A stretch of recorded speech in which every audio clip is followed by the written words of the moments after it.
Gente, boa tarde! Boa tarde. Boa tarde a todo mundo!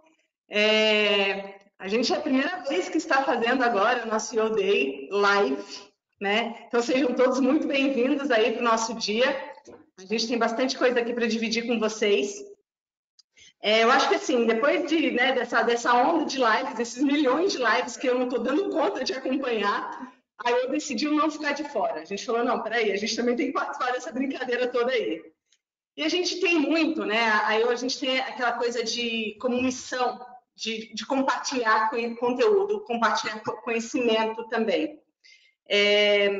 Aqui alguns recadinhos, então, antes da gente começar a nossa live, só para avisar todo mundo, pessoal, o microfone de vocês está desligado, tá?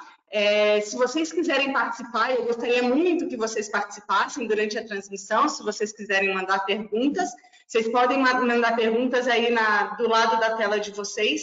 Tem na ferramenta uma parte escrito perguntas, se vocês quiserem mandar, ou se vocês quiserem através do chat também mandar perguntas, a gente vai recolher essas perguntas e no final do nosso bate-papo a gente vai responder todas, tá bom?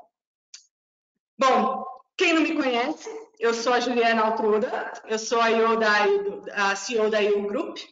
A IU Group é uma agência full service em trade e marketing, tá? A gente tem uma visão, eu sempre tive essa visão desde que a gente lançou a agência, de transformar o mercado, ser uma agência transformadora junto com a indústria e junto com o varejo, tá? Então, por isso, a gente tem realmente uma missão, que é promover o relacionamento. Promovendo o relacionamento, a gente sempre tem um dia a cada mês, a cada 2 meses, mas a gente gosta de trazer conteúdo e compartilhar esse conteúdo com os nossos parceiros de negócio e com os nossos clientes também.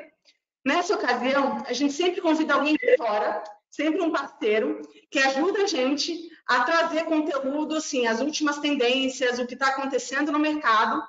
Nesse dia especial, a gente trouxe o pessoal do Aquila, tá? O Aquila que está nos ajudando aí, agradeço muito o Rodrigo Montenegro, que está nos bastidores ajudando a gente, ele que conseguiu configurar junto com todo o time do Aquila, né, esse dia super especial, o Henrique Massa também, que me ajudou bastante, e claro, todo o time IO, que está aí nos bastidores ajudando a gente a fazer isso acontecer, tá? É a nossa primeira vez de live, a nossa primeira vez trazendo o IO Day de forma live, então a gente também, eu estou tentando ver como é que isso tudo funciona, né? E aí, assim, falando um pouquinho do nosso parceiro, o Aquila é uma consultoria internacional de gestão de origem brasileira, ela nasceu aqui no Brasil, ela está presente no ranking FDC das multinacionais e ela é mapeada pelo relatório Source Global Research, que é uma instituição britânica de referência em pesquisas no segmento. Ela tem sede no Brasil, então aqui no Brasil ela está presente em Nova Lima, em Manaus, em São Paulo. Eles estão super chiques também, então eles estão presentes na Suíça, na Austrália, na Colômbia, em Portugal, né? E nesses últimos 9 anos, desde que eles foram fundados, eles estão presentes em mais de 20 países e nos 4 continentes do mundo, tá? Dividindo aqui essa missão de trazer para vocês conteúdo relevante, né, durante esse momento que nós estamos passando, eu trouxe aqui o Rafael Sobreira, da Oi aí, e a Cláudia também, a Cláudia Bessas. Gente, eles são muito chiques, porque eles não estão aqui no Brasil, não estão passando por tudo isso que nós estamos passando no Brasil. O Rafael é consultor sócio do Instituto Aquila, tem 21 anos de experiência nacional e internacional, sendo 7 deles, ele trabalhou aí bastante tempo no Banco Itaú, Unibanco, né? Hoje ele atua como um gerente de projetos, ele é responsável pela América Latina. Então, legal que o Rafael vai trazer para a gente também um pouco dessa visão da América Latina e como é que eles estão passando lá também esse cenário que nós estamos vivendo no Brasil. E a Cláudia ela também é sócia do Instituto Aquila e ela é coautora do livro de formação de gestores. Ela tem mais de 15 anos de experiência e é responsável hoje pelos projetos do Aquila na Europa. Então, também a gente vai ter um pouco dessa visão internacional do que está acontecendo no mundo. E assim, o que eu vejo, né? O que nós estamos passando? Nem vamos entrar muito no detalhe da pandemia, do Covid, porque acho que está todo mundo muito carente de saber o que a gente está acontecendo e que momento todo é esse que nós estamos vivendo, né? Mas assim, eu acho que com tudo isso, uma coisa a gente tem certeza. Toda vez que o mundo, né, passa por um desafio como esse, né? Vamos chamar isso de desafio. A gente tem aí como obrigação, e o mundo sempre traz isso, essa missão de se reinventar e de inovar, né? Então, historicamente, todo o cenário após uma guerra ou durante uma guerra, historicamente a gente vê que realmente tem grandes transformações no mundo. E é isso que a gente acredita que vai acontecer aqui também. Para vocês terem uma ideia, Israel hoje ele é considerado o segundo polo de inovação do mundo. E por que ele hoje é considerado esse polo de inovação no mundo? Porque a maioria da tecnologia desenvolvida em Israel foi desenvolvida durante um período de guerra.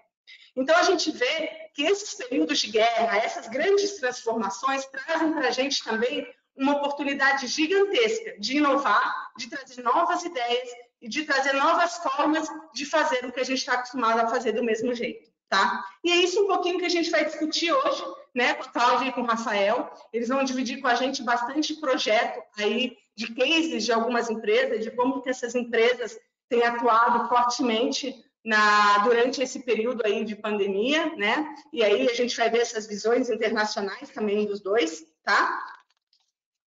E assim, a gente quer que seja uma coisa super dinâmica, a gente não quer que seja uma coisa muito rápida, afinal de contas, nós somos uma live trazendo conteúdo, infelizmente eu não sei cantar, então, né, não consegui trazer a Anitta também, a gente vai fazer o que a gente sabe fazer, né, que é realmente compartilhar conteúdo com todos vocês.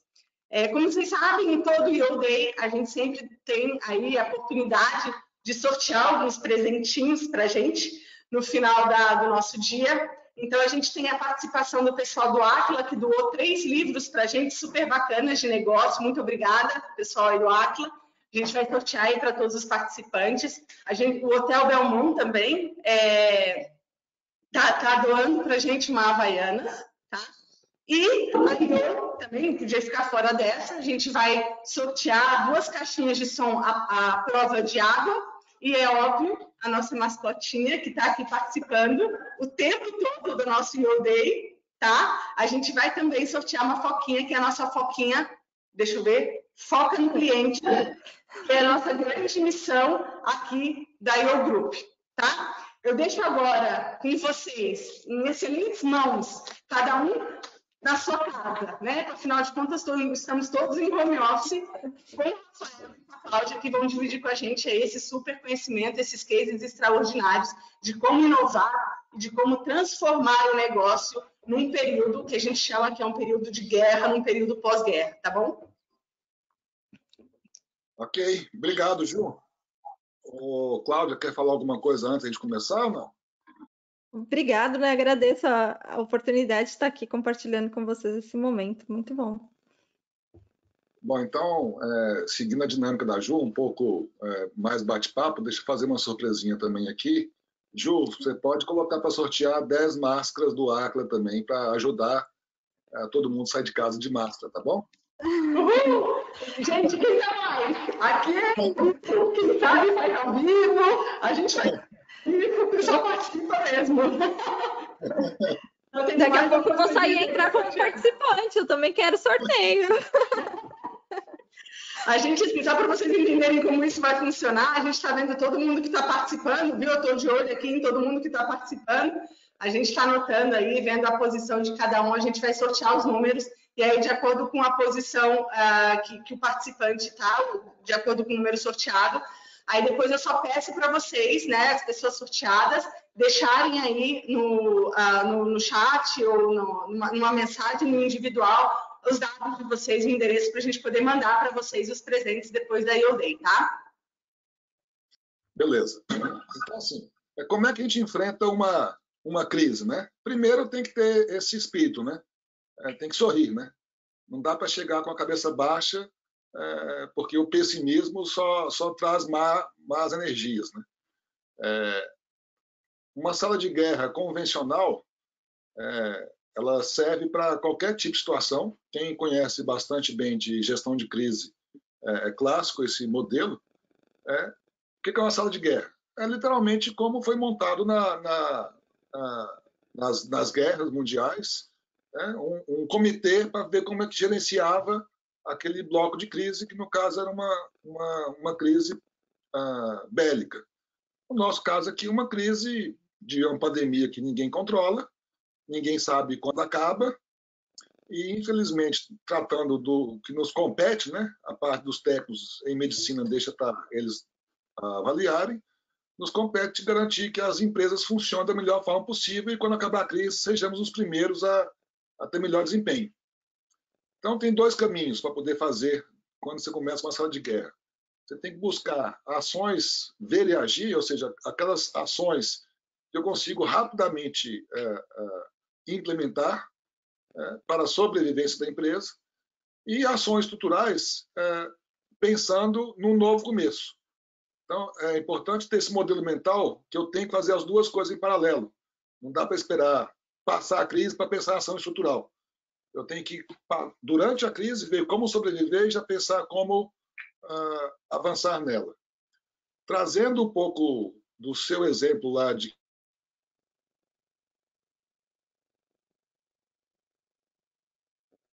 acho que pouca gente sabe, mas o PDCA, que é a metodologia clássica que a gente trabalha, ele nasceu nos Estados Unidos na década de 20, mas ele começou a avançar mesmo no Japão pós-guerra.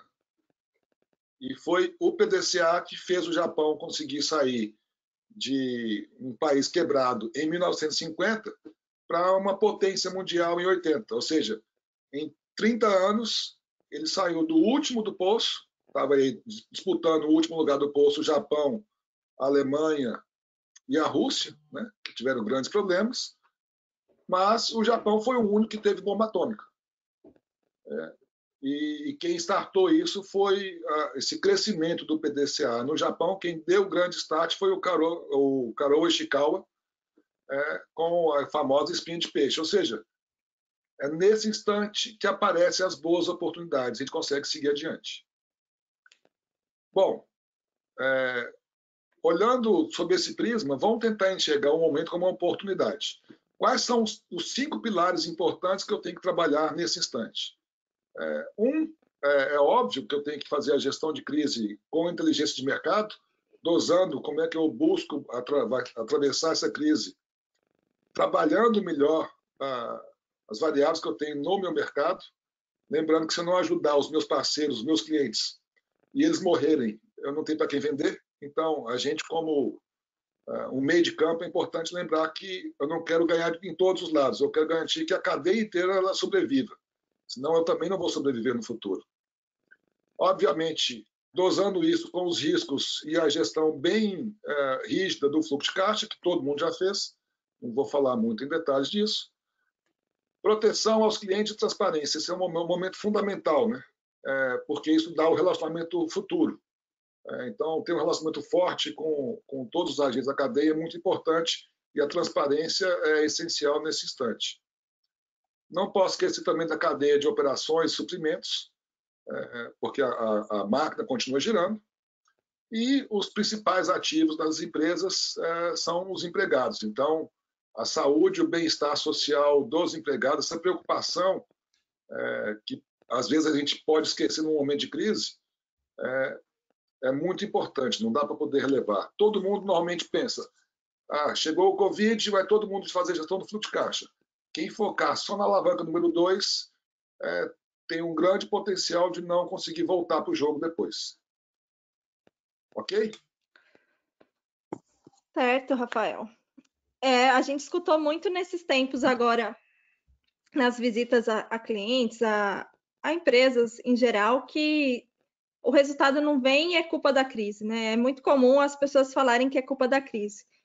E o nosso líder ensinou, o líder do Acla, Raimundo Godoy, ensinou para a gente uma premissa que é muito importante de lembrar a todo momento, né? A única certeza que nós temos do mercado é que ele é um conjunto de incertezas. Isso é o que a gente sabe do mercado. Então, é isso que a gente tem para trabalhar, com crise ou sem crise. Quando o mercado ganha, nem todos ganham. E o mesmo acontece quando o mercado perde, nem todos perdem. Então, aqui, em que posição que vocês querem estar, né?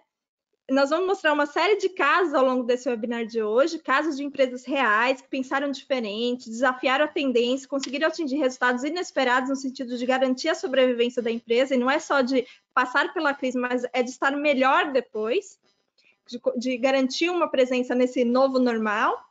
Mas antes, eu queria convidar todos vocês para refletir um pouco. E aqui nessa alavanca de gestão de crise e inteligência de mercado, tem 2 pontos críticos para a gente conseguir, juntos, como uma empresa comum, chegar num nível melhor, né? Sair da crise melhor. E são 2 pontos muito importantes, que é gestão e liderança, que a gente tem que falar nessa primeira alavanca. A gente costuma dizer que quem não mede não gerencia, né? Então, nesse momento, é muito importante estar ligado tanto aos indicadores internos quanto aos externos, às projeções de mercado, né? É preciso simular cenários pessimistas, realistas, otimistas, é preciso ter muita disciplina para acompanhar tudo isso. E uma figura essencial em qualquer empresa nesse momento é a figura de um líder. Ele tem um papel essencial na estruturação da sala de guerra, nessa reflexão do agora, em pensar do futuro. É muito importante uma coordenação comum dos esforços em uma mesma direção para criar um senso de propósito único, né? Um grande trabalho de equipe. Então, eu convido vocês a participar desse webinar, e muitos dos que estão participando da área de marketing, para pensarem e refletirem ao longo do webinar como que vocês podem ser líderes dessa inovação dentro da empresa de vocês. Como que vocês podem ser líder da mudança? Como que vocês podem contribuir para que a empresa de vocês, ou para que a empresa que vocês trabalham, seja também um caso de sucesso na crise? Um caso desses que vão contrariar a média, que vão ser diferente daquilo que é o esperado. Um estudo mostrou no início da pandemia que a maioria das empresas médias e pequenas não conseguiam sobreviver mais de um mês com o caixa que elas tinham, ou seja, catastrófico, né? Ou seja, precisa fazer algo diferente para passar por essa dificuldade, por esse problema de caixa. E o primeiro caso que eu gostaria que a gente abrisse aqui é um caso de um cliente que o Rafael trabalha muito próximo, que é de uma empresa que tinha tudo para fazer parte dessa estatística, mas ele conseguiu fazer diferente. Como é que foi, Rafael? Assim, hoje, passado alguns meses, é até divertido falar do passado, né? Mas no começo da crise foi muito complicado mesmo. Se a turma tivesse ficado chorando, não estaria no patamar hoje, porque as 5 alavancas tiveram que ser trabalhadas ao mesmo tempo, com a mesma intensidade. É uma empresa de varejo, né? E, assim, vocês que são da área de marketing sabem, né? O varejo foi uma das indústrias mais afetadas pela crise. Lojas fechadas, ninguém pode ser na rua, todo mundo segura dinheiro. Como é que vende? Bom, no dia em que foi determinado o primeiro fechamento de comércio e das indústrias, até as prefeituras e o governo não sabiam muito bem como organizar o que ia fazer, o que não ia fazer. Acho que nem vocês sabem, né, ainda, né, Rafael? Ninguém sabe, né, o que vai fazer, o que vai acontecer. Mas no começo estava bem pior, porque você tinha uma normativa de um lado, no dia seguinte, ou no mesmo dia, um outro fórum falava exatamente o contrário, e você não sabia o que se fazia, você mantém a fábrica aberta ou fechada. Né? Então, assim, a fábrica dessa empresa em questão, a venda caiu 90%. Né? Teve um dia que a polícia baixou na fábrica e mandou fechar a fábrica em 1 hora, senão todo mundo seria preso. No dia seguinte, o prefeito mandou abrir a fábrica de novo para poder tentar ajudar. Parecendo o Brasil. Assim, começa desse jeito, né? Aí você já fica naquela dificuldade. Pô, como é que eu faço? Bom, o faturamento caiu 90%. Taxa de inadimplência do que estava ainda previsto para ser recebido bateu 85%. Situação caótica. Né? Não havia nenhum cenário, por mais otimista que você pudesse naquele instante, sustentar esse cenário. Bom, essa empresa é uma empresa no segmento B2B, ou seja, ela não atende o cliente final, Então, ela estava refém de um outro segmento de empresas que era B2C. Ou seja, ele vende para a loja e a loja que vende para o consumidor final. Então, assim, não adianta ele querer trabalhar em campanha para a loja vender mais, porque a loja simplesmente não conseguia vender mais. Os clientes diretos aqui puxavam e as lojas todas fechadas e ninguém sabia fazer marketing digital. Então, nesse cenário, a gente começou a fazer diversas discussões na sala de guerra que foi criado, para buscar algum tipo de estratégia possível, né? E aí é pior que reunião de briefing, né? Foram 10 horas debatendo como conseguir achar alguma alternativa nesse formato, para buscar que os clientes diretos da loja continuassem de alguma forma comprando das lojas, para que de alguma forma a loja continuasse pagando a gente, para daí a gente conseguir renovar o ciclo. Então, porque, assim, eu acho, Rafael, que ninguém pensa, né? Às vezes, hoje a gente fala, poxa, o varejo está fechado, a loja está fechada, mas ninguém para pensar que, assim, isso impacta no ciclo como um todo de vendas, né? Porque você tem o varejo, você tem a empresa que vende o varejo, você tem a indústria, então, assim, é um impacto muito grande. Então, na hora que você traz esse caso para a gente, é muito interessante, porque você está falando, olha, o varejo foi impactado, mas quem vendia para o varejo também foi extremamente impactado. E a solução não veio do varejo, mas sim quem vendia para o varejo, né? Pensando no varejo, que é o cliente final dele, né? Exatamente. Então, qual foi a iniciativa que eles tomaram nesse caso? Foi uma campanha muito robusta de marketing digital para ajudar os clientes diretos, né? A gente treinou os caras, né? Fez live, deu EAD, como trabalhar com marketing digital para que eles alcançassem os clientes que eles não conseguiam. Diversas lojas não tinham condição de montar uma ferramenta para poder atingir os seus clientes. Essa empresa montou um site específico para a loja conseguir continuar funcionando de forma remota digital para poder impulsionar a venda desses clientes. Depois eu conto o final da história, tá? Mas só para poder olhar o resto das outras alavancas, né? O estoque dos clientes, né? que já estavam estocados, né? Eles não teriam condições de manter no longo prazo uma sequência de pedidos se a gente não conseguisse ajudá-los a vender, mas ao mesmo tempo também a gente começou a baixar o risco do cliente de achar que ele estaria falido, e a gente tomou uma iniciativa de já alongar o prazo de pagamento, né, antecipadamente. Ao invés de querer protestar, porque não adianta nada protestar, cara, o cara não vai conseguir pagar no curto prazo, já vão alongar logo para ele ter tranquilidade e conseguir se organizar e ver que tem uma luz no fim do túnel.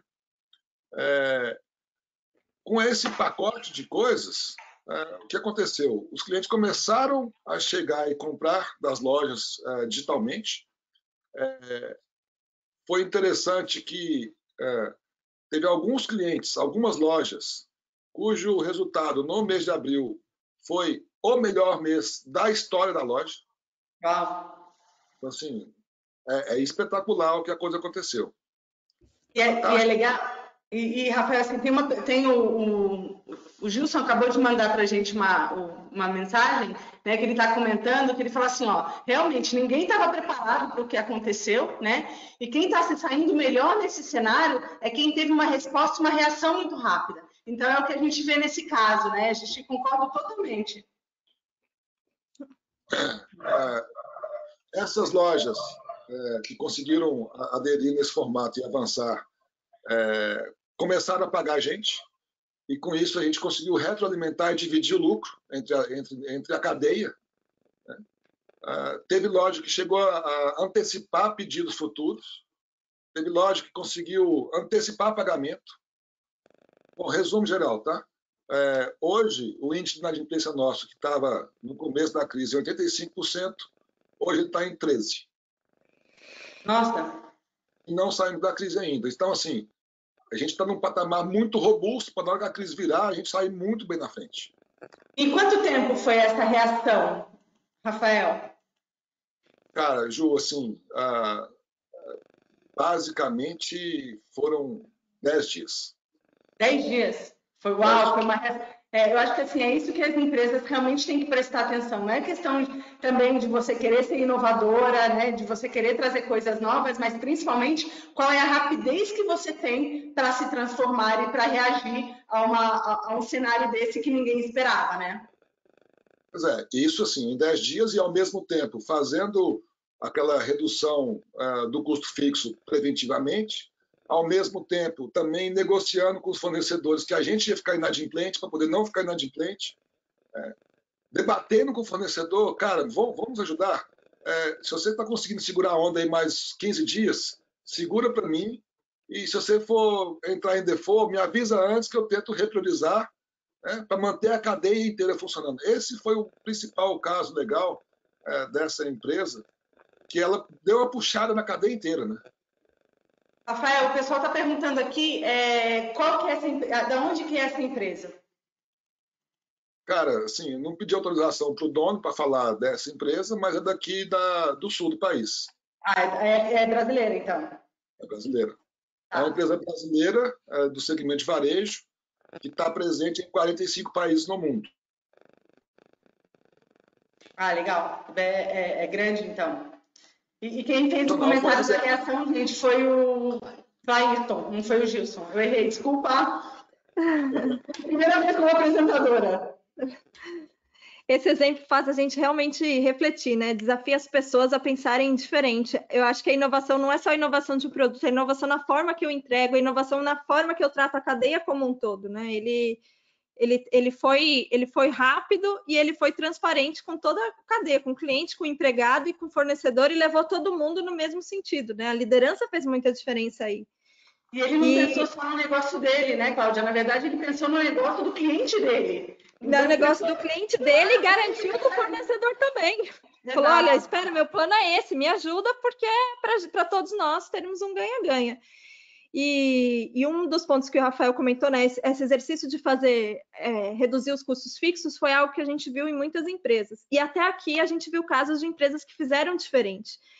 Tem um exemplo bem interessante que foi mesmo preciso usar a criatividade, que às vezes a gente tem que fazer cortes de pessoas, e é uma coisa que a responsabilidade social também é importante nesse momento. E reuniram várias empresas grandes, globais, e criaram uma plataforma compartilhada com muitas organizações, que entre elas viram aquelas empresas que precisavam desligar pessoas e fizeram um match com aquelas que precisavam contratar. Então, se o meu setor hoteleiro, por exemplo, está dispensando algumas pessoas, o meu supermercado está tendo uma demanda maior e eu posso realocá-las aqui. Então, ele não pensou só internamente também, mas eles conseguiram fazer esse match e garantir que, do ponto de vista social, não tivesse um impacto tão grande aquela redução que ele estava fazendo.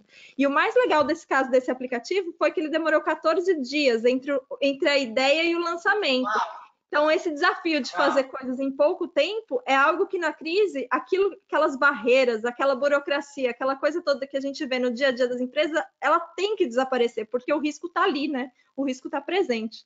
Então, eu acho que isso é bastante surpreendente nos casos que a gente está vendo aqui na Europa também. E voltando a esse caso, né, do cliente do varejo, eu acredito que é um ótimo exemplo de como uma parceria comercial tem que ser válida não só durante os momentos de prosperidade, mas também nos momentos difíceis. É uma parceria comercial. Então, é por isso que eu acredito que...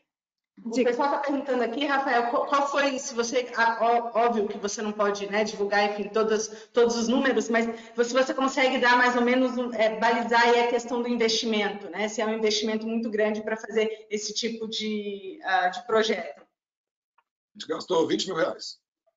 Uau! Uau! Criatividade. Exato, não, exato. Não, porque assim, às vezes a pessoa fala, nossa, eu fiz uma transformação, eu mudei isso, aquilo, gastei horrores, né? E aí é o que a gente está falando, é mais a questão da criatividade, principalmente dessa rapidez de executar, né? Então, você está me falando que você fez em 10, você está me falando que fez em 14, a gente vê que realmente essa questão de falar, não, vai mudar, vai demorar e tal, não é verdade, né? Eu acho que a gente tem toda a capacidade, é aí que a gente consegue ver a nossa capacidade de reação. Pois é, aí, Ju, nesse caso aí, dá o seguinte, por isso que é um conjunto de forças. Então, quem puxou essa iniciativa foi a área de marketing da empresa. Então, assim, como a Cláudia falou anteriormente, dá para puxar, fazer diferença. E da onde surgiu essa ideia? A ideia surgiu na hora de a gente aplicar aquelas reduções de 25% ou 50% que o governo favorecia para baixar o salário, baixar o custo da empresa e pagar com seguro-desemprego, etc. Na hora de escolher quem queria ser afetado ou não, a grande sacada foi, gente, vamos carregar mais em algumas áreas, que a gente sabe que não vai ter jeito, não faz sentido, e vamos deixar algumas pessoas multitarefas, para conseguir usar o máximo possível do recurso interno para fazer funcionar essa estratégia nossa. Então, juntou todo mundo para fazer um pouco do que não sabia fazer. E aí a gente teve pouco investimento por causa disso, que foi todo mundo, gente do financeiro foi trabalhando nesse assunto, do contas a pagar foi trabalhando nesse assunto. Não tem mais a história de cada um no seu quadrado, né? Esquece. Acabaram os nichos. Todos soldados, né? Viraram todos soldados. E aí, Cláudia, aproveitando, né? O Pedro está perguntando, então, como é que os líderes conseguem motivar as suas equipes num cenário como esse e num desafio como esse, né? Que é um pouco do que a gente está falando. Eu acho que aí tem que ter o senso de o propósito, né? Nesse caso, ele deu um propósito muito comum para todas aquelas pessoas que estavam participando da cadeia. E a gente diz que tem duas coisas importantes para você fazer o que o líder tem que desempenhar para poder fazer as pessoas seguirem, né? Ele tem que motivar e orientar. Também não adianta só motivar e não dar orientação. E também não adianta orientar sem motivar. Essas duas coisas têm que andar muito juntas. Então, trabalhar esses dois pontos e ter uma visão muito clara de onde quer chegar e levar todos com ele, eu acho que esse é o ponto principal, né? Tem que ter uma ambição, tem que ter um sonho, um desejo em conjunto. E isso tem que estar sendo repetido todos os dias. E a gente vê isso dentro das salas de guerra. O grande papel do líder é esse, ele tem que deixar todo mundo direcionado na mesma direção, porque senão as pessoas se perdem, né? E aí, quando não vê acontecer, aí pode desmotivar mesmo. Então, eu acho que de todos os casos que a gente viu pelo mundo, as ideias que têm mais sucesso são essas que os líderes conseguiram trazer todos juntos para uma mesma direção. E aí eu vou passar um pouquinho agora para a alavanca 3, que é a alavanca de clientes, né? O pilar de cliente, para mim, é o que eu gosto mais, vamos dizer assim. Todos são muito importantes, mas o de cliente, para mim, é como a gente tem que pensar no cliente, pensar nos detalhes, como que a gente pode estar mais próximo dele, mesmo estando todos distantes nesse momento, né? Trata-se de entender as necessidades que surgiram na situação atual, de surpreender ele com ofertas valiosas. E às vezes você precisa alterar o seu produto, a maneira que você entrega, a sua cadeia de valor, pensar até mesmo o jeito que os seus funcionários, a função daquelas pessoas que estão hoje dentro da empresa. E um caso que chamou minha atenção, porque era um dos casos mais difíceis, eu falei, como que esse setor vai fazer, né? Foi uma sala de concertos aqui em Londres, é muito comum, né? Essas empresas de shows, de casa de shows. E eles lançaram uma campanha que chama The Show Must Go On, que é o programa tem que continuar, o show tem que continuar. E o que eles fizeram? Eles, não podendo ter a plateia lá no dia a dia, perdendo receita com isso, eles criaram um canal online onde eles passaram a liberar em períodos restritos. Então, por exemplo, no fim de semana eu libero uma peça da Broadway e as pessoas assistiam aquela peça da Broadway. Com essa iniciativa simples, que parece algo, né, que não teria impacto nenhum, eles conseguiram atingir mais de 1 milhão de seguidores no YouTube. Quanto que isso vale? Qual que é o impacto disso, né? Então, foi uma que chamou bastante atenção. Outro caso que eu achei interessante, e interessante não porque ele é diferente.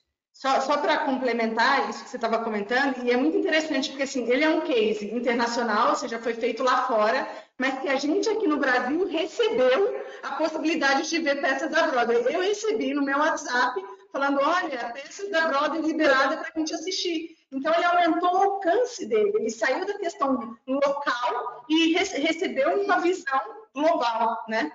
E mesmo que você assista ele online, você fica com vontade de ir lá ver ao vivo depois, né? Você ainda tem essa expectativa de receita futura, você cria isso. E eles nunca tiveram tão próximos dos clientes dele, porque a pessoa que entra ali no site e começa a seguir, ele tem agora um canal para falar direto com esse cliente. Então, foi muito interessante mesmo. Eu estou perguntando qual que é o nome do aplicativo da empresa que ajudou a outra empresa. Olha, eu não sei o nome do aplicativo, mas eu prometo que eu divulgo aqui. Até o final eu levanto o nome do aplicativo, ou então a gente manda depois. Mas eu sei quais foram as empresas que participaram, e foram empresas grandes, hoteleiras, rede de supermercados, e não foi só aqui na Europa, foi no mundo, foi global a iniciativa, mas eu passo o nome para vocês depois, que eu não sei de cabeça. Tá bom. A gente responde no final, Lívia. Outro caso que eu achei interessante foi o das academias, porque quando começou essa medida do distanciamento, muitas ofereceram aulas online, foi um caminho comum, mas teve algumas que foram além, que como elas ficariam com os equipamentos e acessórios parados, elas começaram a alugar esses equipamentos e acessórios para os clientes que queriam manter esses exercícios em casa. Então, eu achei a ideia interessante porque existia uma série de exercícios, que eu sei que existe uma série de exercícios que você não precisa de fazer equipamento nenhum, mas às vezes o cliente quer e tem o costume de usar aqueles equipamentos e aqueles acessórios e quer, por esse período de pandemia, ter aquilo em casa. Não é algo que ele quer para sempre, porque vai atrapalhar o ambiente dele, né? Mas ele gostaria de ter aquilo por um tempo. E isso foi legal porque saiu os dois lados ganhando. A academia também garantiu uma receita a mais através do aluguel desses equipamentos. Então, é outro caso simples, fácil, que a gente gostaria de trazer aqui também. E teve... A gente, quando vai conversar nas empresas, muitas perguntam para a gente, como é que eu faço para ser inovador, né? Eu tenho que ser essas empresas aí de nome grande, tem que ser uma Disney, uma Alibaba para ser inovador? Todas as pessoas podem ser inovadoras, existem vários fluxos de gerenciamento para apoiar isso, e nós também oferecemos solução nesse tópico, mas nesse momento, como nós estamos vivendo hoje, né, essa situação que hoje, que é preciso de velocidade e resposta rápida, a minha sugestão é, observe primeiro as práticas que existem no mundo, observe o que as empresas estão fazendo e verifique o que daquilo pode ser útil para o seu negócio, porque aí você já tem uma agilidade muito maior.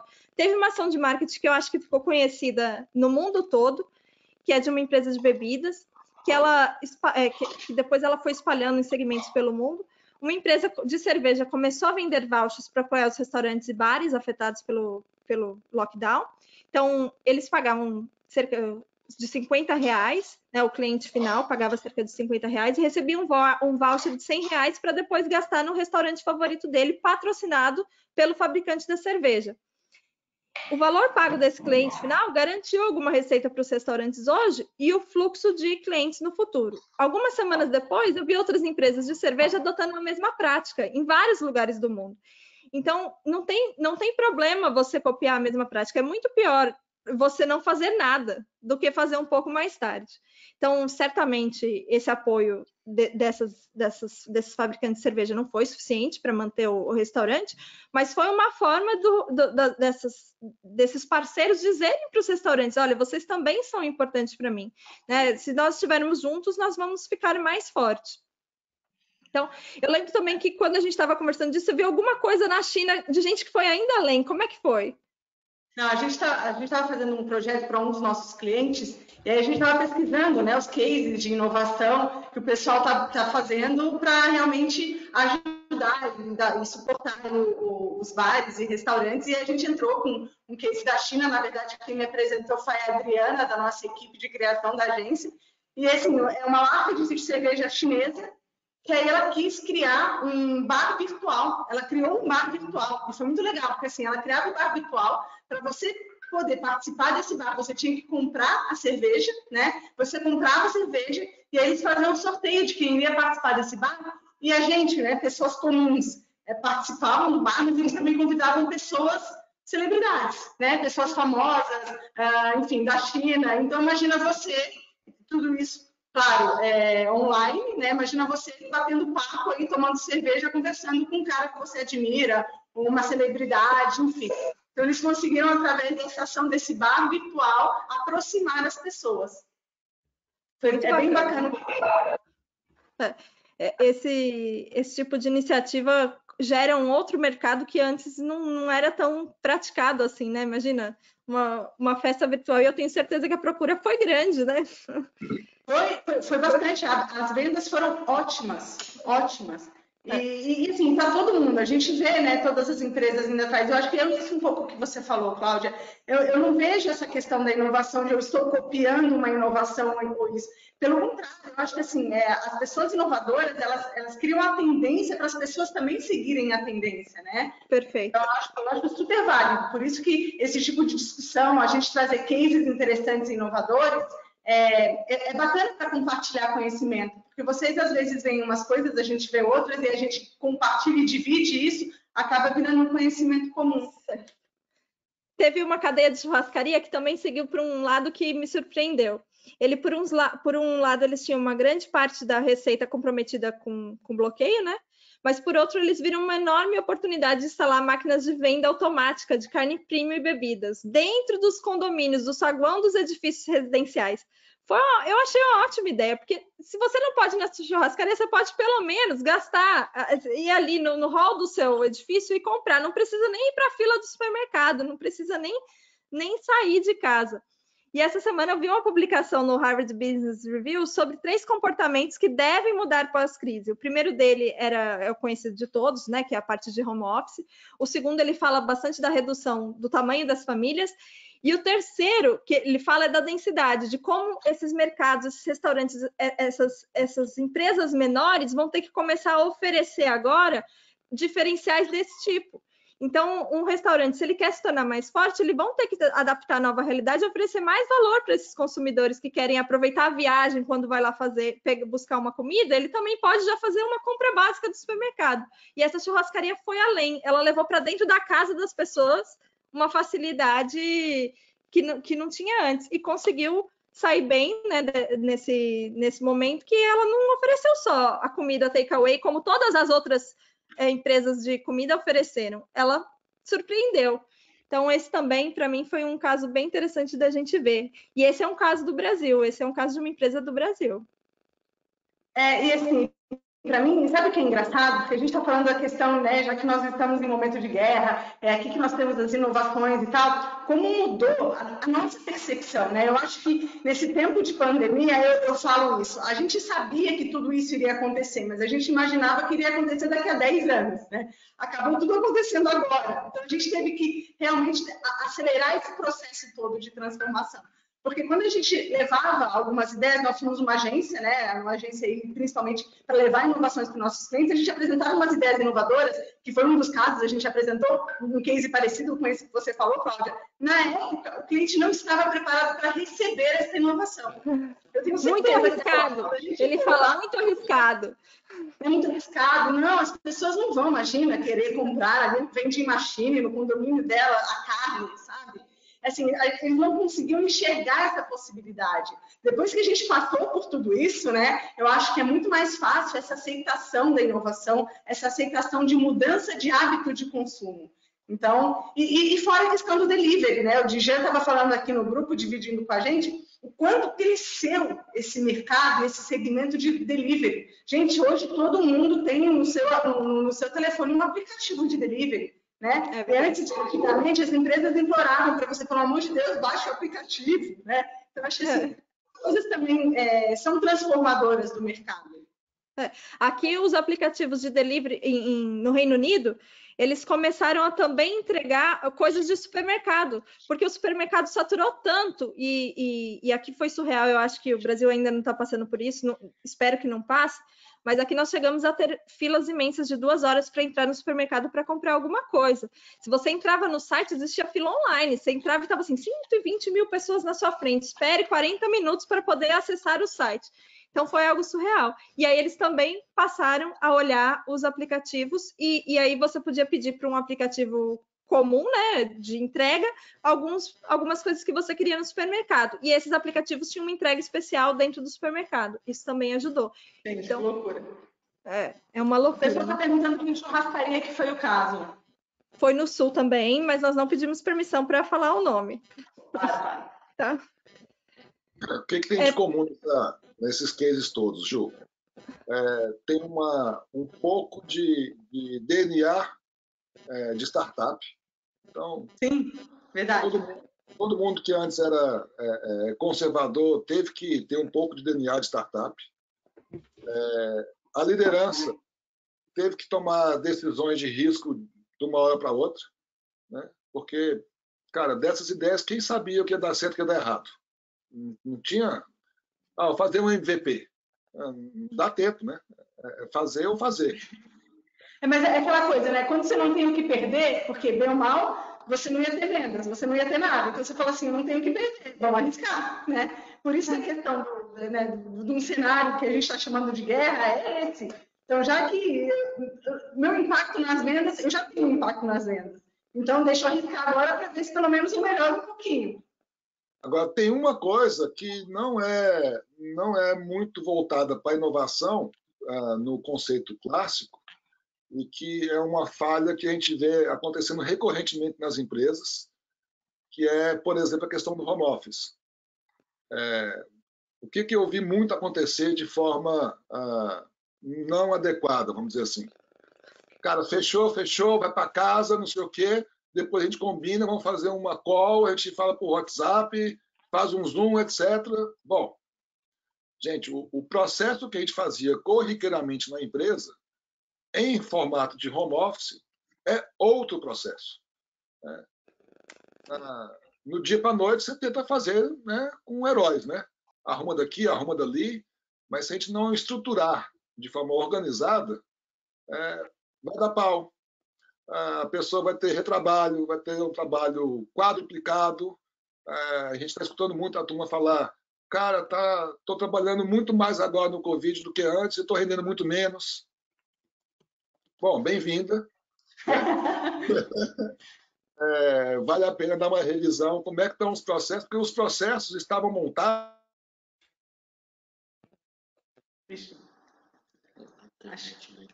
Acho que deu uma cortada ali. Passar de uma área para outra. Os processos estavam montados para... Voltou? Você cortou um pouquinho, Rafael.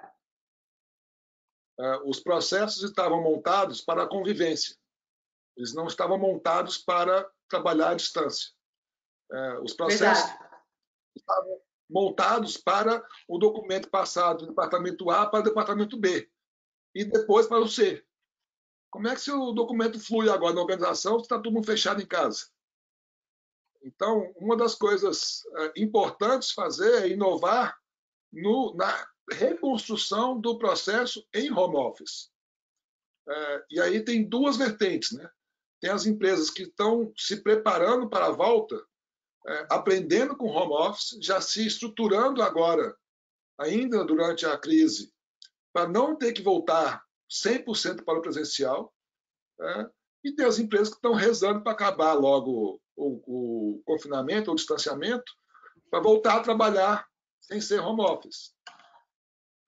Lógico, tem um equilíbrio entre as duas coisas, mas é importante essa reflexão, que assim, tem vários impactos. Né? Tem muita gente já preferindo trabalhar em home office hoje, que consegue conciliar melhor algumas coisas, principalmente quem tem filho em casa, principalmente filho pequeno, né? Que ajuda bastante. Tem gente que está surtando porque tem filho em casa, né? Porque não está na escola e está em casa. Então tem gente que está surtando também. Fala, pelo amor de Deus, abre o escritório que eu preciso ir para o escritório. Mas aí o problema não é do home office, o problema é da escola. Quando voltar à escola, o home office vai ficar feliz.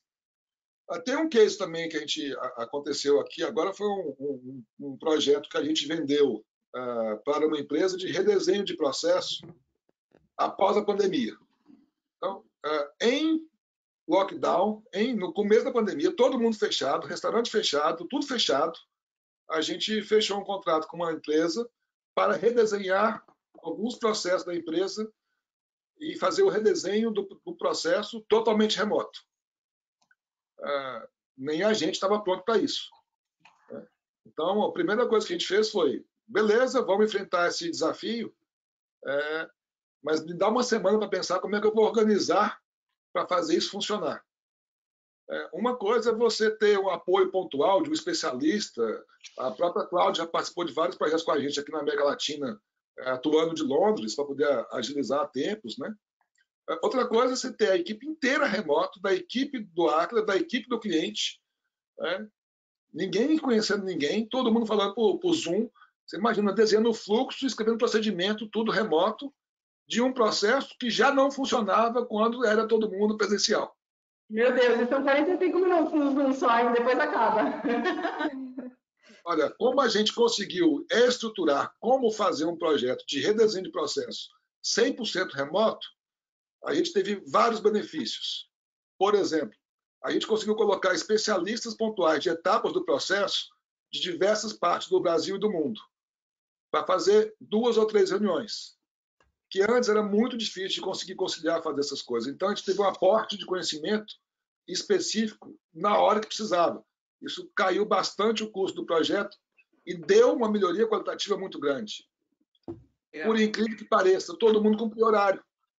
Não tinha aquele negócio de chegar atrasado. Se chegasse atrasado, todo mundo começava a reunião, porque via que a pessoa não entrou. Então, a disciplina, ao longo do tempo, foi muito grande. Ju, foi um projeto que durou 45 dias, foi um sucesso, foi entregue no prazo, e a turma está pensando em como seguir adiante, mesmo durante a pandemia, porque fala, cara, tem algumas coisas que poderia esperar, mas vão continuar. Legal. A gente estava falando da questão dos hotéis, né? E aí veio o aplicativo que você comentou, Cláudia.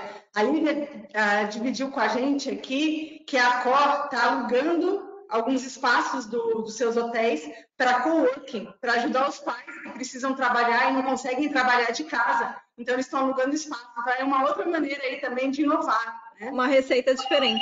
Eu escrevi o nome do aplicativo no chat, não vou falar para não ficar no vídeo depois para propaganda, mas todos podem ver aqui no chat o nome do aplicativo também, tá? Obrigada. Aqui, as pessoas na situação normal, né, as funções também estão mudando, né? Esse exemplo que o Rafael deu, a forma de você trabalhar remoto tem que muda o processo quando ele é remoto, a função do supervisor num processo normal, ele está ali do lado da pessoa que está exercendo aquela atividade, ele dá a orientação, ele verifica se está sendo seguido o procedimento, ele treina. Isso é muito comum num processo que a gente tem o contato. Quando a gente passa esse processo para um processo que é um processo virtual, né, que é um processo remoto, que vai ser executado com as pessoas à distância, a função do supervisor continua a mesma, mas como ele tem que fazer isso, agrega muita tecnologia e o processo também altera. E com isso ele tem que também alterar a maturidade de gestão dele. É preciso criar controles ao longo do processo para depois, então, eu conseguir fazer essa função de supervisor. E às vezes as pessoas acham que é só mandar para casa e tá ok. E eu continuo rodando meu processo da mesma forma que eu rodava antes. Isso é muito difícil de funcionar. Então, tem que pensar nesse triângulo completo, pessoas, processos e tecnologias. Se eu só mudo a tecnologia e não mudo a forma que as pessoas estão fazendo e o processo que eu estou executando, a chance de não ter sucesso é grande, né? Então, aqui na Europa, a gente conseguiu... Nesses últimos tempos, tem 2 demandas grandes que as pessoas estão chegando na gente. Uma é o suporte para acelerar a transformação digital, e aí a gente está falando de empresas que tiveram mesmo a redução, e aí tem um exemplo bom do Brasil, que é esse, eu posso falar o nome, que é do Metrô do Rio, que ele já fez algumas publicações sobre esse assunto, que ele está aproveitando esse momento, que ele está com 80% abaixo das pessoas que estão utilizando o metrô, para tentar fazer já a transformação digital e oferecer um serviço melhor assim que tiver a retomada. E o outro é programas de treinamento para desenvolver essas novas habilidades e competências necessárias nesse novo normal, que as pessoas também têm que mudar a forma de trabalho que elas estão atuando. Então, o distanciamento social acabou não apenas aproximando empresas dos seus clientes, e é estranho falar, né, que quando a gente distanciou, a gente aproximou, mas ela também aproximou as pessoas dos funcionários, as empresas dos funcionários. Uma empresa antes que estava... que falava oi, bom dia ali, hoje ela tem que saber se aquela pessoa está com uma criança em casa, né? Ela sabe que a criança está ali. Quando ela faz uma reunião, ficou mais aceitável ter alguém ali passando atrás, gritando. A gente ficou mais próximo, de alguma forma. E a gente vê cada coisa, né? É emocionante, às vezes, fazer algumas reuniões. E a gente teve alguns clientes aqui que eram totalmente contra o trabalho remoto e que pela primeira vez, quando eles começaram a fazer, eles viram isso de maneira muito positiva. E aí uma empresa preocupada com isso, né, como que eu garanto o bem-estar do meu funcionário que está lá na casa, eles já estavam fazendo acompanhamento para ver se tinha algum parente que estava tendo a doença ou não, se precisava de alguma atenção especial. Eles já estavam fazendo aulas de yoga online, estavam fazendo essas festas online, né? Promovia os encontros online DJ. Mas eles falaram, eu acho que ainda a gente não está conseguindo atender o que o nosso funcionário quer. E aí eles fizeram uma entrevista, uma pesquisa online de clima, e uma das perguntas era uma pergunta aberta, que eles perguntaram, o que nós podemos fazer para tornar esse período menos estressante para você? E aí, surpreendente ou não, a maioria das respostas vindas dos funcionários eram coisas super simples que eles ainda não tinham pensado. Um dos funcionários teve o pedido dele aceito e ficou muito surpreendido. Quando ele foi fazer a pesquisa, ele respondeu, num tom ainda de brincadeira, eu queria muito a minha cadeira, eu amo muito a minha cadeira. E 2 dias depois, a cadeira foi entregue lá na casa dele. Claro que existem várias questões que às vezes impedem as empresas de atenderem pedidos como esse, né? Mas a atenção às pessoas, a esses detalhes, também é muito importante. Eu tenho que cuidar do meu cliente, eu tenho que cuidar do meu processo, eu tenho que cuidar do fornecedor e eu tenho que cuidar das minhas pessoas. Então, o pessoal,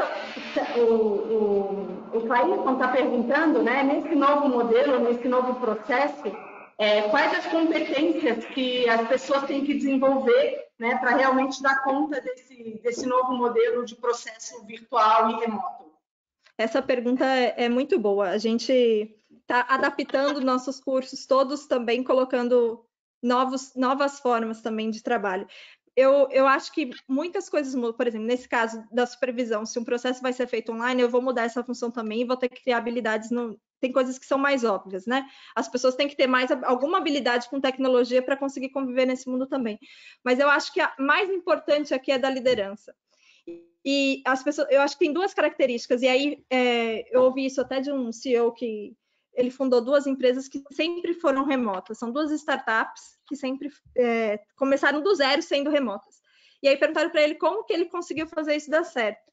E aí ele falou que 2 características foram as coisas mais importantes, autogerenciamento e autorresponsabilidade, e que a equipe dele tinha isso. Porque se a equipe não tiver autorresponsabilidade e autogerenciamento, é muito difícil. Então, eu acho que a liderança tem que mudar, mas as pessoas também têm que criar esse formato novo, né? É muito fácil distrair, ter um cachorro ali, ter uma criança ali, ou esquecer de avisar que ia numa reunião, ou que ia no médico levar alguém. Então, isso é importante, essa colaboração e essa forma de ter autorresponsabilidade naquele emprego, eu acho que são 2 características que eu citaria aqui. Existem inúmeras que precisam ser desenvolvidas, e aí eu diria que depende muito do caso da empresa, de ser 100% remoto, de não ser do processo ser digital ou não, mas essas 2 eu acho que são importantes em qualquer caso, né? Tem gente aqui, a Tainá, a Thay está morrendo de saudade da cadeira da agência. A gente vai voltar, não, Thay? Você vai usar a sua cadeira. Então, o Clayton está dizendo que você está dando um show, Cláudia. Obrigada. Ele tá amor falando pelo que a gente faz, né? É o senso comum. Ele falou que, assim, nesse processo todo que vocês estão comentando, é muito importante a questão de estabelecer métricas, né, claras durante todo esse processo. Controle, né? A gente fala que quem não mede não gerencia. Então, você não vai conseguir gerenciar nem perto nem longe se você não medir. Saber o que medir também exige sabedoria, né? Não é para medir tudo, porque senão... E tem algumas empresas que têm essa tendência, que querem microgerenciar, por exemplo, o funcionário dela que está trabalhando em casa o tempo todo. Então, não dá, mas tem que saber o que medir e como interpretar isso, né? E como usar esses dados de maneira correta. Eu não sei você, Rafael, mas assim, eu acho que foi o que a Cláudia estava falando. Tudo vai mudar, né? Inclusive a forma da gente educar e da gente fazer essa parte de gestão enfim, e processos com todo o time, com toda a equipe. Isso aí não tem retorno, né, Ju? Não tem mais como voltar. Principalmente na hora que você olha o principal fato das pessoas quererem voltar para o dia a dia dela normal como era antes, né, é porque a gente é resistente, né? A gente sempre fica na zona de conforto de é mais fácil fazer o que eu já faço hoje do que reinventar o que eu faço e fazer de uma forma diferente. Vai dar certo, vai dar errado? Então, a resistência natural do ser humano. A crise veio e vai ter um novo mundo a partir de agora. queiramos ou não queiramos, o mundo antigo já foi. Vai ser uma nova forma de trabalho daqui para frente.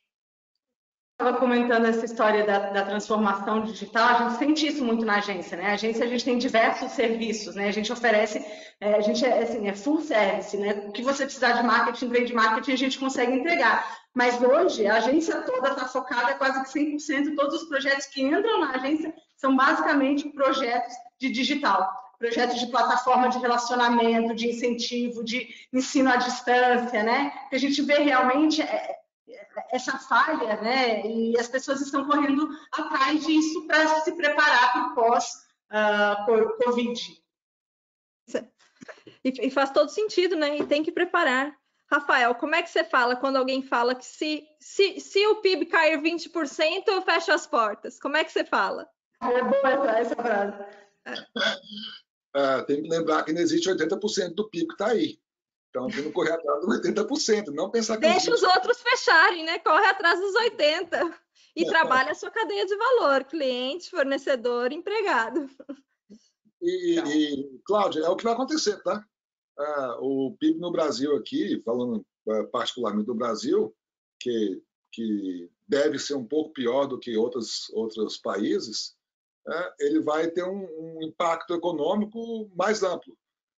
Não vou nem entrar na parte política, que não convém a gente mencionar aqui, mas potencializa essa dificuldade de retomada do país. Então, vai cair, né? Não tem milagre. Mas mesmo que caia 20%, nenhuma projeção pessimista fala em cair 20%, né? Vai sobrar 80%. Quem já foi lá em Wall Street já viu a figura do touro e do urso, lá na Bolsa de Nova York. Né? Assim, quando o mercado cai, nem todos perdem.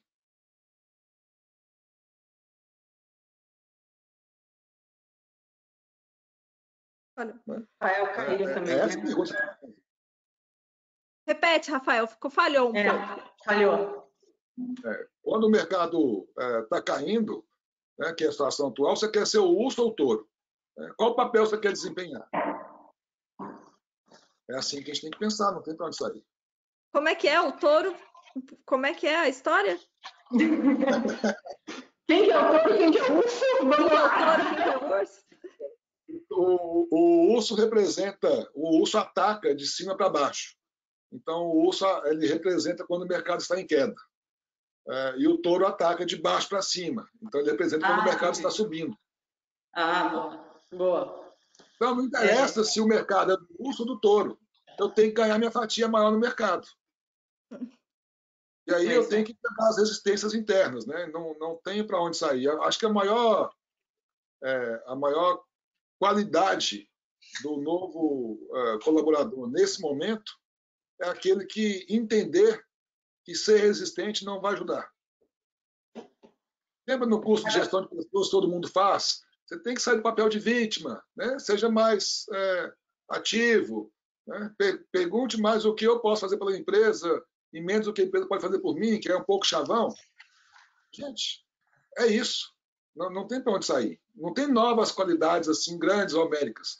As qualidades são as mesmas, só que vão ter que potencializar algumas que era fácil relegar porque é fácil empurrar para o próximo, né? Problema do outro. Verdade. Agora, Rafael, o José está perguntando aqui para a gente, né? Ele falou assim, o que a gente apresentou, alguns cases que a gente apresentou, a gente falou de grandes empresas, né? E ele queria entender um pouquinho qual que é a visão e a percepção de vocês para as pequenas empresas, para as pequenas e médias empresas, que eu acho que, com certeza, num momento como esse, principalmente em função do impacto que eles têm em cash flow, né? Conseguem se recuperar nesse mercado. E eu até comentei com vocês essa semana de um case que aconteceu aí na Ampro, né? Um grande player do mercado, ele, enfim, tinha algumas agências que atendiam ele, e ele, por ser um grande player do mercado, ele falava para um pequeno player, para uma agência, olha, eu te pago aí com 120 dias, né? E aí você imagina agora a gente num momento como esse, onde o cash flow é super importante, o pequeno falou assim, olha, pelo amor de Deus, 120 dias não dá, a gente não consegue sobreviver a isso, né? E aí foi uma discussão bastante interessante que aconteceu, inclusive, no LinkedIn. E aí a resposta do grande player de mercado vocês têm razão. né? Então, vamos mudar a nossa política aqui de compras, e eles alteraram aí a forma de pagamento para ajudar num momento de crise como esse, o pequeno, enfim, empresário, né? Então, eu queria que, se você puder passar para a gente essa percepção aí, o que vocês acham que vai acontecer com os pequenos e médias empresas num momento como esse? Olha, assim, só é grande hoje quem um dia foi pequeno. Então, assim, todos os grandes já foram pequenos um dia. Verdade. A história de sucesso desses grandes foi normalmente aproveitando os momentos de crise para poder dar um salto. Então, o pequeno que for mais flexível, que tiver mais coragem de enfrentar os desafios, ele vai ter sucesso. Ontem mesmo, o nosso diretor técnico, o professor Raimundo Godoy, estava fazendo uma live dele explicando quais são os 8 passos da excelência. Os pequenos querem ter sucesso? É fácil. Tem 8 passos que ele tem que seguir. Não tem outra alternativa. O primeiro passo que ele tem que fazer é o seguinte. Normalmente o pequeno ele gosta de falar jargões de mercado. Né? Não, tem que fazer o meu planejamento estratégico, estou estudando aqui como fazer planejamento estratégico, etc. Você tem que definir sua ambição. Não interessa o tamanho da crise. Aonde eu quero chegar? E a ambição ela tem que ser tão grande que eu não saiba como alcançá-la. Porque se você souber, já tinha que ter alcançado há muito tempo. Então, traça o caminho para onde você quer chegar. Depois, você começa a trabalhar para buscar as evidências que te impedem de chegar naquele patamar. Lembra, assim, eu não estou colocando os problemas, eu estou buscando saber como é que eu acho as soluções. E as pessoas do pequeno, a equipe bom, o terceiro até o 7º e 8º passo, depois falar de Raimundo Godoy, 8 passos da excelência, que tem... Ele sumiu de novo. Sumiu. Da empresa pequena, as pessoas, o quadro de colaborador da empresa pequena é mais fácil de motivar. Você coloca todo mundo numa sala. Você junta todo mundo, 50 pessoas, quando puder juntar, mas cabe numa sala de Zoom. A comunicação é rápida. Todo mundo entende. Então, dá para ter mais flexibilidade, os processos são mais ágeis do que das empresas grandes. Eu acredito que, nesse instante, o momento é mais propício para os pequenos do que para os grandes. Tá, tem outra pergunta aqui, agora a pergunta do Rodrigo Pereira. O que vocês têm visto de ações inovadoras no setor público pelo mundo? Essa é divertida. Essa é divertida. Não é minha. Eu vou te contar então, Ju, uma reunião que eu tive ontem com o comandante da Polícia Militar de um estado do Brasil. Estava na reunião o comandante, o coronel, o major, debatendo justamente o que fazer para melhorar a eficiência da Polícia Militar do estado em questão, que eu não vou falar o nome por questões óbvias, aonde o major e o coronel eles estavam, nesse instante, passando 2 anos fazendo uma pós-graduação em inovação no setor público. Eles estavam estudando como trazer inovações para o setor público. Ou seja, a primeira coisa que a gente está vendo muito que dá mais sucesso é ter pessoas com esse espírito no setor público. Isso é o primeiro passo importante. O que tem visto também mais acontecendo é o uso de ferramentas digitais para controle, inclusive para o portal da transparência dos governos, tem ajudado bastante. Então, no mundo inteiro, o portal da transparência ele funciona.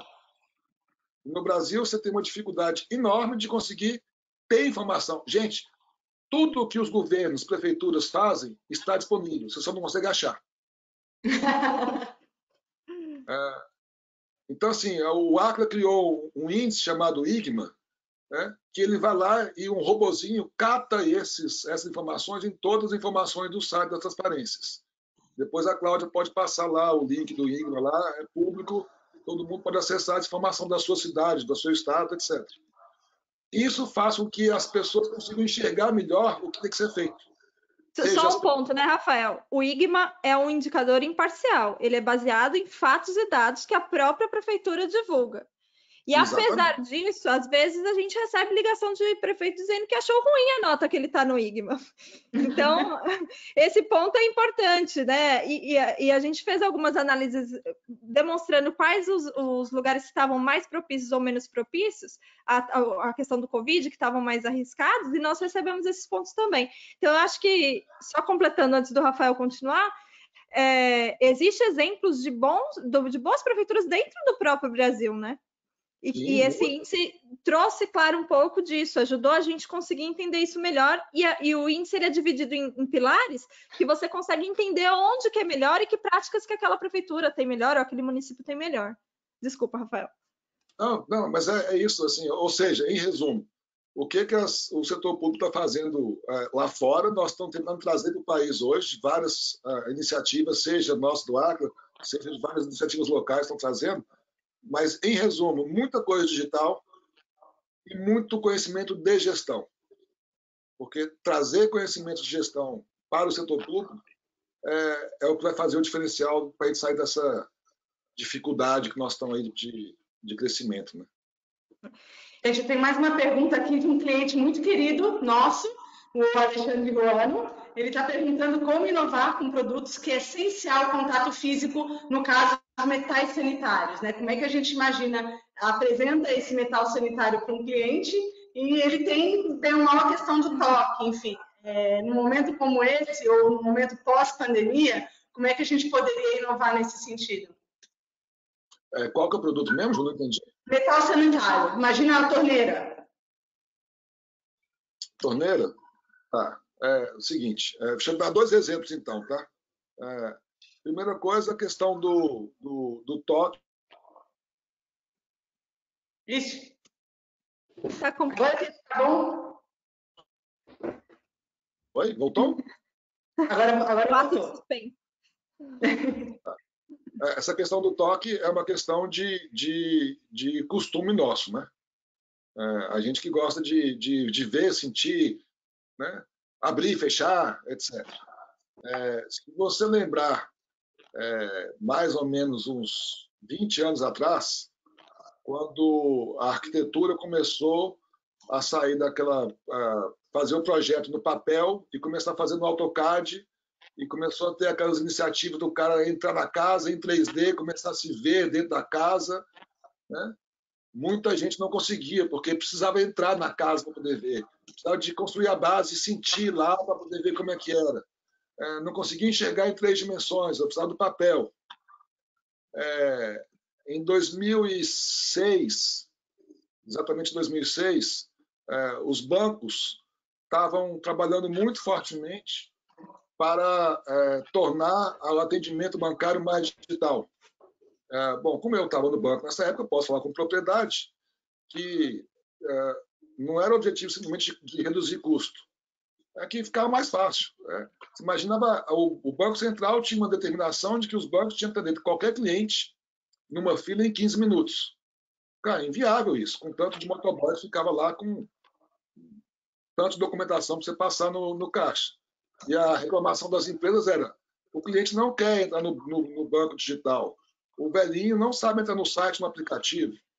Então, assim, todas essas questões, eu posso falar de diversos produtos que no passado era inviável conseguir vender, porque a maturidade das pessoas era: eu preciso tocar, eu preciso ver, etc.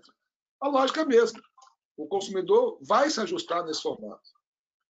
As lojas hoje em shoppings estão proibidas de ter provadores. Todo mundo quer provar roupa. Opa, homem já não gosta de provar roupa, mulher que gosta de provar roupa. Se você olhar qual homem que quer ir lá na loja e provar uma calça, não, essa calça serve.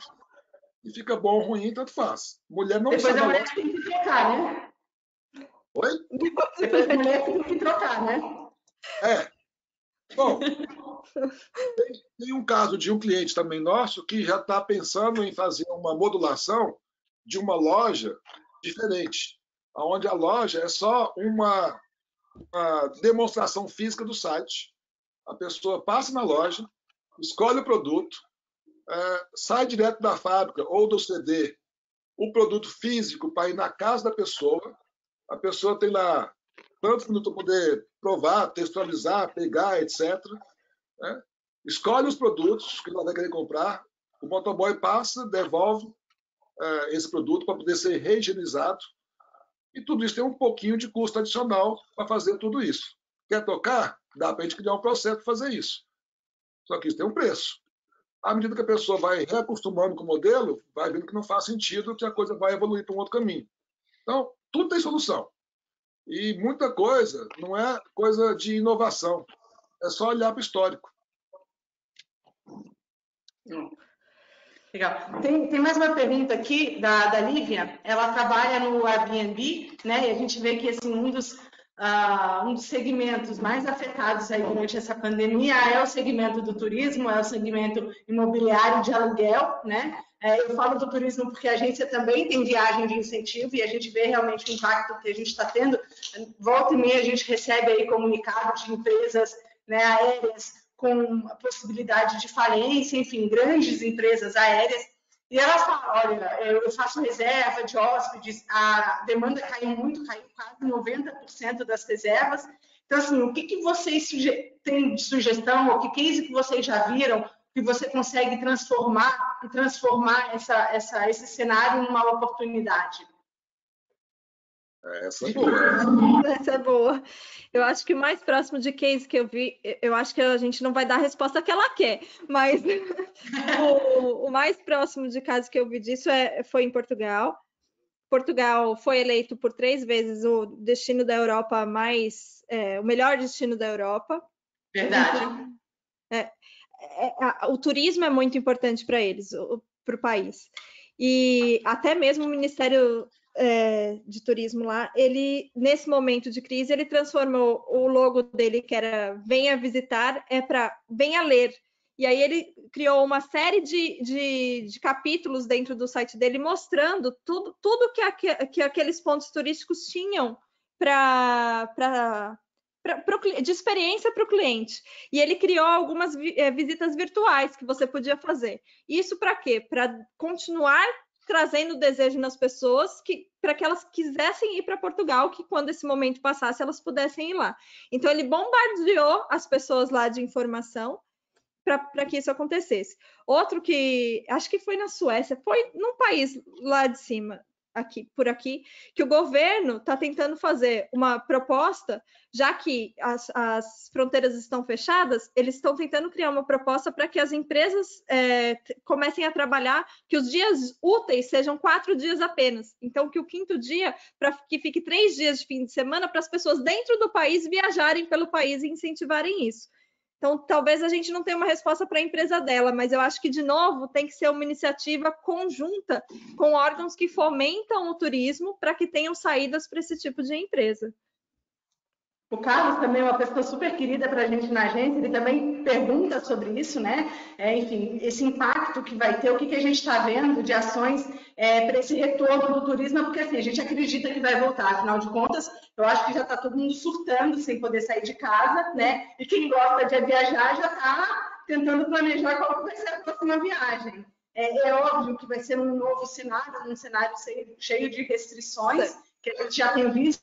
Isso também as companhias aéreas se preparando para receber o passageiro, esse novo passageiro, né? Eu queria ouvir de vocês, o que vocês acham que vai ter esse cenário de turismo aí no mundo? Se você principalmente, Cláudia, que você está fora, o que você já está enxergando aí, o que está acontecendo? Porque assim, a gente está no pico da crise, né? Você já passou um pouco da crise. Então, o que vocês enxergam aí que vai ser o pós-cenário Covid?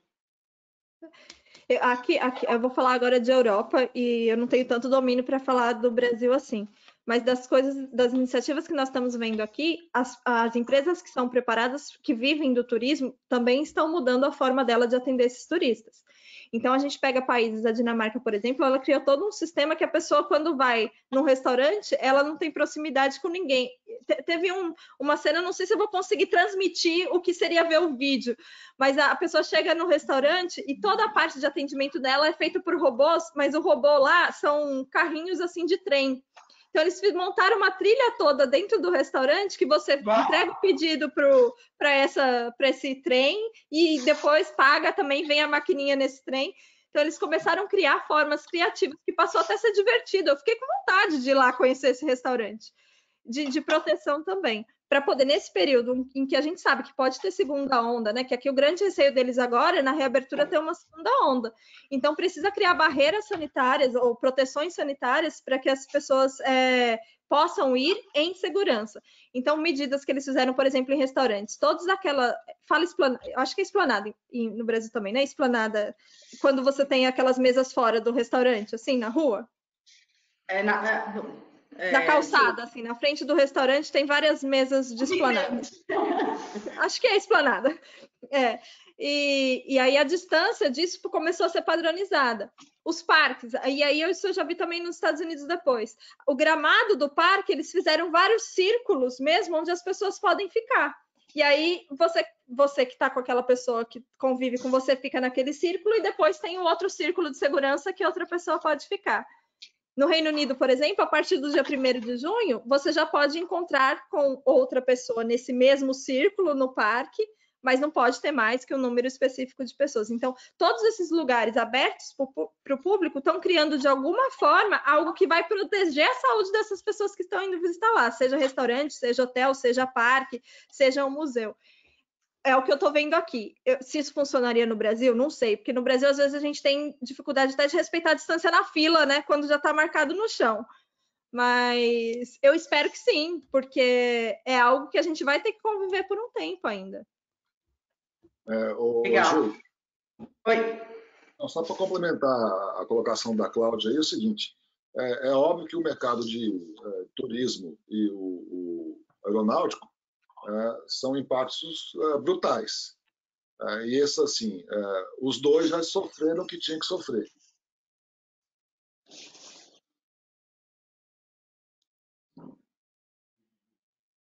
E aqui daqui para frente... Volta um pouquinho. Esses dois segmentos, hoteleiro e aeronáutico, foram os que de imediato zeraram, né? Ninguém pode movimentar, está todo mundo parado. Então, esses já sofreram a baixa que tinham que sofrer no começo. Então, todo mundo já se achatou, já teve, infelizmente, empresa que fechou, etc. A questão é que esses dois segmentos, eles não têm outra alternativa senão se reinventar. Eles vão ter que abrir novos produtos, novas formas de trabalhar. Exemplo, se o mercado de trabalho avançar muito fortemente com o home office, né, o tanto de apartamentos Airbnb que tem no centro de São Paulo, por exemplo, que as pessoas usam para poder ficar mais próximo do trabalho, esses imóveis vão ser ocupados de outras formas. Mas as pessoas, no curto prazo, a tendência maior é viajar dentro do país. Então, coisas que acontecem hoje, usualmente, nos Estados Unidos, por exemplo, muita gente vai para a Disney e aluga uma casa lá muito grande, com piscina, etc., passar até um mês lá perto da Disney, mas não dentro do parque da Disney. Esse tipo de coisa tende a crescer no Brasil agora. Você alugar casa de campo, né? Por exemplo, que antigamente não era, antes da crise não era usual. Ao invés de você ficar indo para grandes centros, como São Paulo, para poder aproveitar o grande centro. A entrega do produto vai acontecer muito mais pela segurança, para o cara saber que foi detetizado muito bem o apartamento do Airbnb e muito menos pela localização dele. Então, dá para você pensar em formas diferentes de trabalhar quando a coisa começar a reaquecer. Um exemplo que já está acontecendo hoje, eu não vou falar o nome da companhia aérea também para não fazer propaganda, mas tem uma companhia aérea hoje que já está fazendo entregas mais baratas do que o correio. Não pode, né? Vai ser airplane, mas não é assim, airplane. O José aqui, ele está perguntando, né? Primeiro que ele ajudou a gente, tá, Cláudia? Ele achou a palavra que a gente estava procurando, que é terraças. E ele tá perguntando também se o Aquila pode ajudar as pequenas e médias empresas, né? Mas não na parte operacional, e sim na estratégia empresarial, porque ele sabe que vocês já são fera no PDCA. Então, eu gostaria de dar a opinião aí de vocês. Com certeza, né? Muitos dos nossos clientes são pequenos e médios e a gente trabalha muito com projetos de estratégia. E esse livro que o Rafael falou, que são os 8 Passos para Excelência, que foi feito pelo nosso sócio fundador Raimundo Godoy, o Felipe Pires e a Natália Godoy, nós acabamos de lançar esse livro e ele diz a respeito sobre estratégia. E é um conjunto de 20 anos trabalhando esse tema em empresas pequenas, médias e grandes empresas também. Então, a gente tem uma expertise nisso. Se ele não conhece, ele tem que conhecer. Ótimo. Gente, acho que assim, eu queria muito agradecer, Cláudia. Assim, a gente está a 1h24 de live, mais do que eu esperava. A gente teve uma participação incrível de todo mundo. A gente teve mais de 200 pessoas inscritas na nossa live e mais de 120 pessoas participando ativamente da nossa live. Mas agora eu vou dar uma de Xuxa, porque chegou o momento mais esperado do nosso dia. Chegou o momento do sorteio. Então, a gente vai começar a sortear. Eu tenho ajuda aqui do Luiz, que está me ajudando, com os nomes de todo mundo. Então, assim, a gente está fazendo tudo ao mesmo tempo, tá? Eu peço muito desculpa, gente, se eu não conseguir responder todas as perguntas que vocês colocaram aqui, mas agradeço muito a participação e quem mandou pergunta também. A Lívia, muito obrigada, vocês são excelentes. O José Ferreira, melhor profissional que eu conheci. O Diego Magro, parabéns, ótimo conteúdo. O Caíton, tem o livro em e-book, sucesso. Pedro Dias, parabéns pelo webinar, Cláudia e Rafael. Então, assim, foi o nosso primeiro Your Day Live. Então, assim, estou muito feliz com o resultado. Vamos tentar voltar e fazer outros com conteúdos diferentes. Eu acho que a gente começou, foi um bom popurrí de coisas que estão acontecendo e de ideias e de estratégias interessantes que as empresas estão adotando.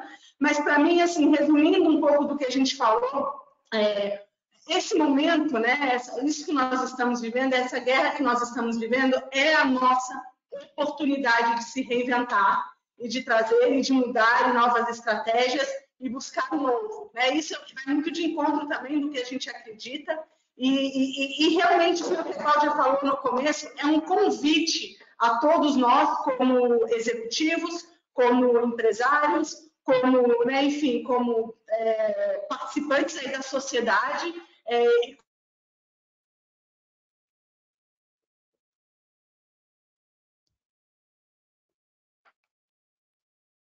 Agora foi a Ju.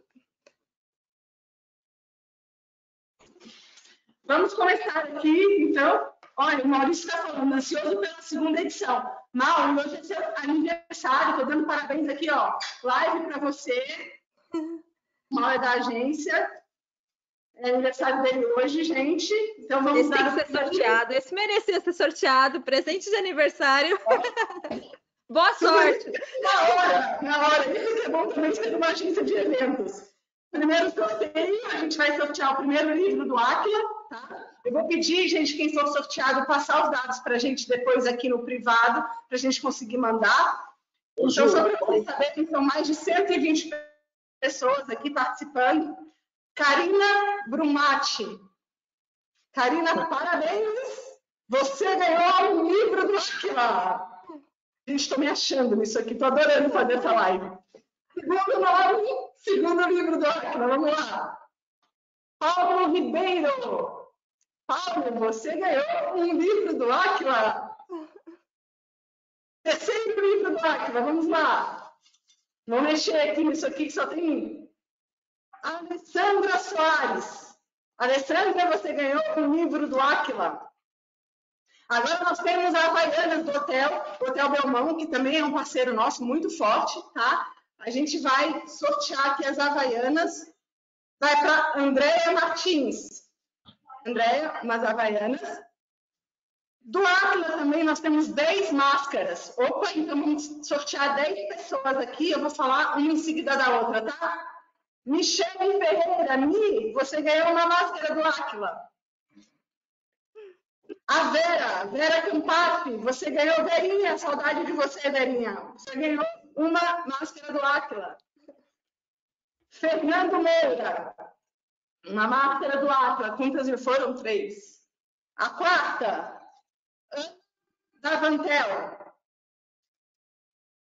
A quinta, Rodrigo Mendes. A sexta, Renato Pentel. A sétima, Paula Santiago. Paulinha, você ganhou uma máscara. Dijan, ganhou uma máscara. Quantos? Peraí, a gente tem que contar. A gente perdeu aqui. Mais duas. Leonardo Covas. Mais uma aqui. Oscar Ribeira. Mais uma máscara. Agora nós temos a caixinha de som. Daí, que eu não estou com ela aqui para mostrar para vocês, mas é super bonitinha, colorida. Vamos ver. São 2 caixinhas. Carolzinha, você ganhou a caixa de som. Rafael Leno. Não sei, Rafael, desculpa, eu não sei pronunciar. Vê se dá para você ler aí o seu nome. Leno, não sei. LMW. Isso, Rafael LMW. Você ganhou a segunda caixinha de som. Gente, agora. Taranã, a minha de coração. A nossa foca no cliente. Vamos sortear agora para finalizar o nosso Yo Day. Gente, é da agência, todo mundo da agência já tem a foquinha deles, viu? Você ganhou, mas todo mundo já tem a foquinha, vou sortear outra pessoa, tá? Não vale, né? Todo mundo da agência já tem. Rodolfo Santana. Ganhou a nossa foquinha foca no cliente para você colocar em cima da sua mesa e lembrar que o ativo mais importante de qualquer empresa são os nossos clientes. Então, foca no cliente o ano todo, vamos inovar e vamos transformar. Mais uma vez, muito obrigada, pessoal do Aquila, Rodrigo, que ficou nos bastidores, Rafael, Cláudia, Muniz, que está aqui comigo, toda a equipe, o pessoal que também fez a arte dos convites, que mandou os convites para vocês, a equipe comercial da IO, que fez o convite para todos os nossos parceiros de negócio.